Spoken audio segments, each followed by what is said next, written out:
এদেশের সরকার একের পর এক বদলাবে, কিন্তু সাধারণ জনগণের ভাগ্যের পরিবর্তন আসলেই হবে না।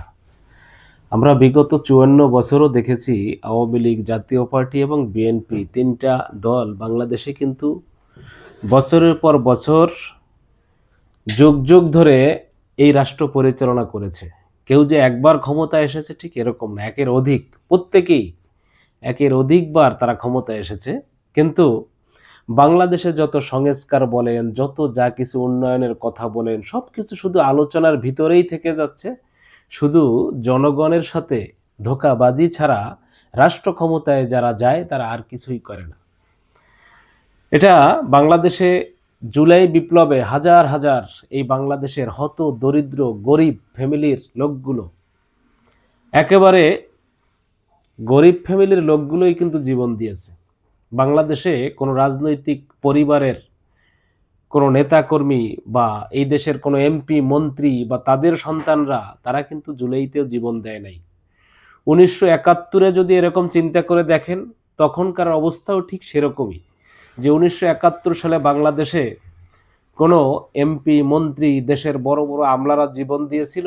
সে সময়ও এই বাংলাদেশের হত দরিদ্র ফ্যামিলির কৃষক, শ্রমিক, দিনমজুর, তারাই কিন্তু এই দেশ রক্ষার জন্য তারা জীবন দিয়েছে।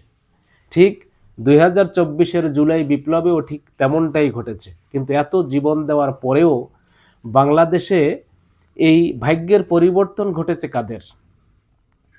বাংলাদেশে ভাগ্যের পরিবর্তন ঘটেছে কিন্তু শুধুমাত্র রাজনীতিবিদদের, যারা সরাসরি রাজনীতির সাথে যুক্ত, যারা বাংলাদেশের এমপি মন্ত্রী আমলা বড় বড় সরকারি কর্মকর্তা, অর্থাৎ তারা সবসময় সুযোগবাদী। কিন্তু বাংলাদেশে হত দরিদ্র ফ্যামিলির লোকদের ভাগ্যের কোনো পরিবর্তন কখনোই হয় না। আমরা শুধু আশার বাণী শুনি, শুধু স্বপ্নের জাল বুনি, আমরা শুধু স্বপ্ন নিয়েই শুধু বাঁচি, যেই হয়তো পরিবর্তন হবে, এই সরকারের পরে এই সরকার আসলে হয়তো পরিবর্তন হবে। কিন্তু বাস্তবতাটা কোথায়? যেই জুলাই বিপ্লবের পরে জুলাই সনদ বাস্তবায়ন নিয়ে বাংলাদেশে এই অন্তর্বর্তীকালীন সরকার ১.৫ বছর ধরে আলোচনা করলো, যেটা বাংলাদেশের জনগণের ভাগ্যের পরিবর্তন, রাষ্ট্রের পরিবর্তন, বিভিন্ন নিয়ম কানুন সবকিছু সুন্দর সুন্দর পরিবর্তন করবে, এরকম আশা ভরসা দিল। আবার দেখেন, সে আবার করে সেই আওয়ামী স্টাইলে আবার কোনো একটা রাজনৈতিক দল ক্ষমতায় আসলো এবং তারা বাংলাদেশে আবার ২, ৪, ৫ বছর ক্ষমতায় থাকবে। এছাড়া এনসিপি, জামাত ইসলাম, অন্য অন্য ছোটোখাটো দলের অনেকেই এই দেশের এখন তারা এমপি হলো, পার্লামেন্টে গেল, বা তারা তাদের ভাগ্যের কিন্তু পরিবর্তন ঠিকই হলো। আসলে এখন তারাও যদি এই পার্লামেন্টে গিয়ে বাংলাদেশের সাধারণ জনগণের কথা তারা চিন্তা না করে, সরকার যেই দল ক্ষমতায় গেল তারাও চিন্তা না করে, বিরোধী দলে যারা গেল তারাও যদি মনে করে যে আমরাও তো আমাদের সফলতা তো আমরা পেয়েছি, আমরা এমপি হয়েছি, আমরা গাড়ি বাড়ি পাবো, আমরা মান সম্মান পাবো, আমরা টাকা পয়সা পাবো, আমাদের ক্ষমতা পাবো, তাহলে সাধারণ জনগণের কথা ভেবে আসলে কি লাভ? একবার একটু চিন্তা করে দেখেন যে আসলে বাংলাদেশের এই ১৮ কোটি সাধারণ জনগণের জন্য আসলে কেউ ভাবে কি না।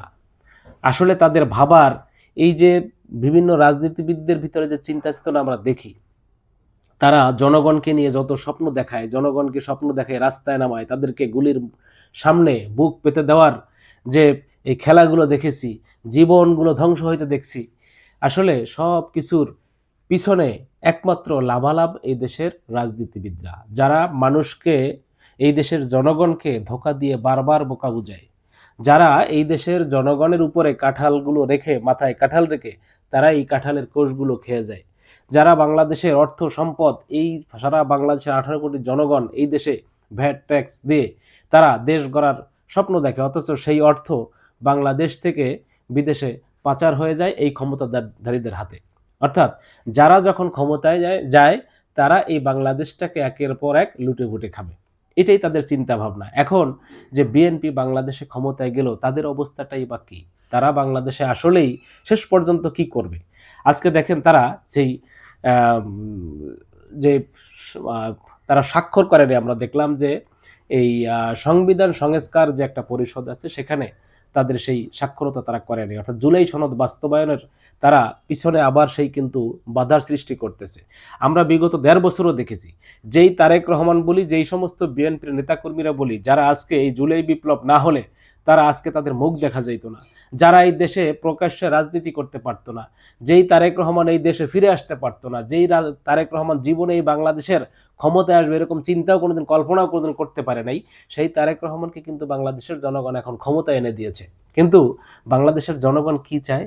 তারা চায় একটা পরিবর্তন, তারা চায় এই দেশের একটা পরিবর্তন। তারা এমন কিছু চায় না যে এই দেশে কোনো সরকার ক্ষমতায় এসে তাদেরকে রাতারাতি বড়লোক বানাই দেবে, তাদের বাড়ি গাড়ি ধন সম্পদ টাকা পয়সা দিয়ে তাদেরকে এই দেশে তাদেরকে অনেক কিছু করে দেবে, তা কিন্তু চায় না। কারণ বাংলাদেশের সাধারণ জনগণের চাওয়া কিন্তু সামান্যতম।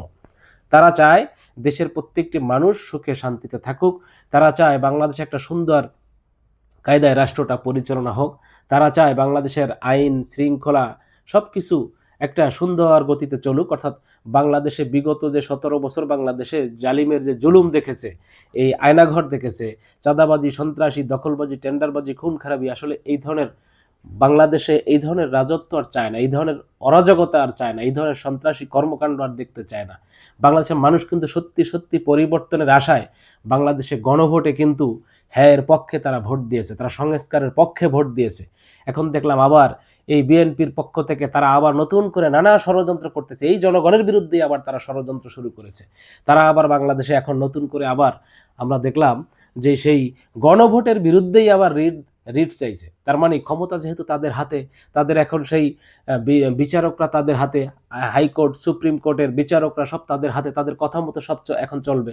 এখন তাদের কাছে রিট চাইলে তারা তো বলবে যে আসলে এগুলো কোনো কিছুই না, এই গণভোট সব বাতিল, মানে এটা ইচ্ছা করলেও তারা কিন্তু করতে পারে। তার মানে সব কিছু মিলিয়ে একমাত্র বাংলাদেশে বারবার এই দেশে এই ধোঁকার শিকার হচ্ছে এই বাংলাদেশের সাধারণ জনগণ।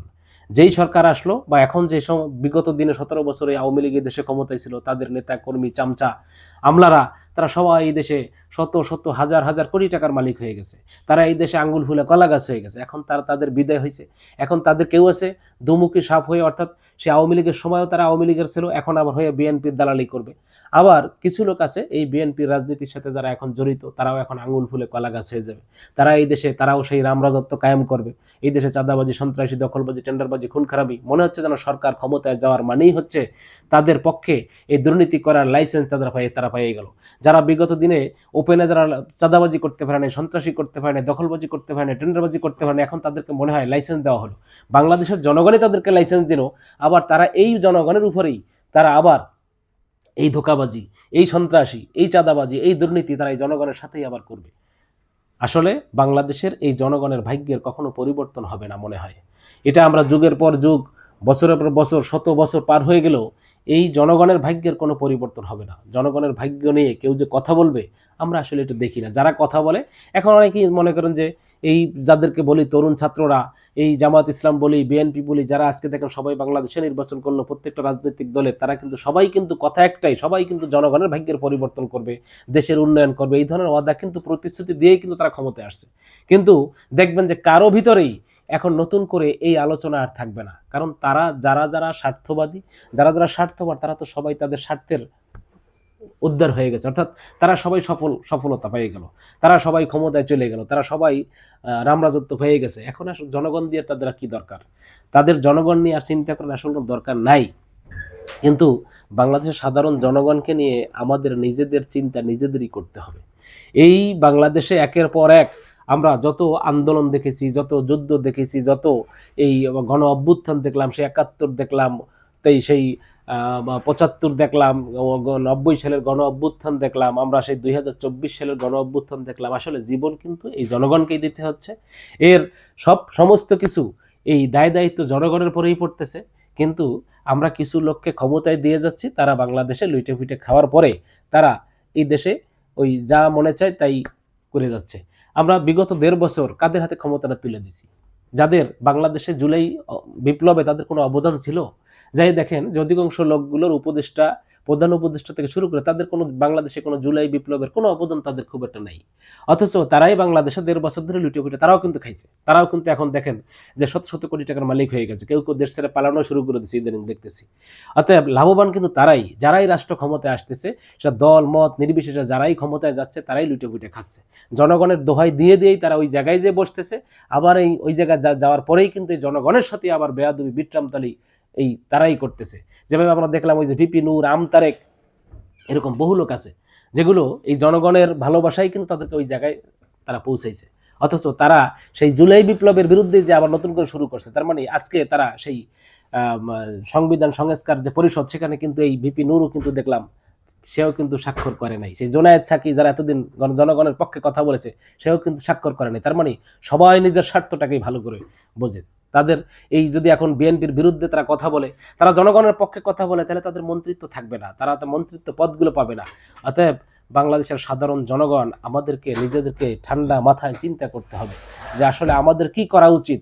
এই দেশের জনগণের ভাগ্যেও আসলে কোনো রাজনীতিবিদরা, কোনো সরকার এসে তারা পরিবর্তন করবে না। তারা শুধু নিজেদের আখের গোছাবে, যত বছর ক্ষমতায় থাকবে লক্ষ লক্ষ কোটি টাকার তারা শুধু পাহাড় গড়বে, এই ছাড়া আর কিচ্ছু না। তারা যে যতটুকু পারবে এই দেশ থেকে ধন সম্পদ লুটে নিয়ে যাবে, আবার ক্ষমতা যখন শেষ হয়ে যাবে তখন তারা দেশ ছেড়ে পালাবে। এই ব্যাপারে আমাদেরকে অন্ততপক্ষে নিজেদের কথা নিজেদের ভাবতে হবে। এই দেশে হাজার হাজার লক্ষ লক্ষ প্রয়োজনে আবারও জীবন দেওয়ার জন্য এই জনগণই কিন্তু শেষ পর্যন্ত আবার রাজপথে নামবে। তো যাই হোক, আমরা এই জিনিসগুলো একটু চিন্তা করতে হবে ঠান্ডা মাথায় যে আসলে সাধারণ জনগণ আমাদের কি করা উচিত আছে। আসলে মতামত জানাবেন অনেকেই, আমরা মনে করি যে অনেকের সুন্দর সুন্দর মতামত আছে। যদি আপনারা ভিডিওটা ভালো লাগে অবশ্যই, বা এই ব্যাপারে কোনো মতামত থাকে তাহলে অবশ্যই ভিডিওর নিচে কমেন্টসে জানাবেন। ধন্যবাদ সকলকে, খোদা হাফেজ।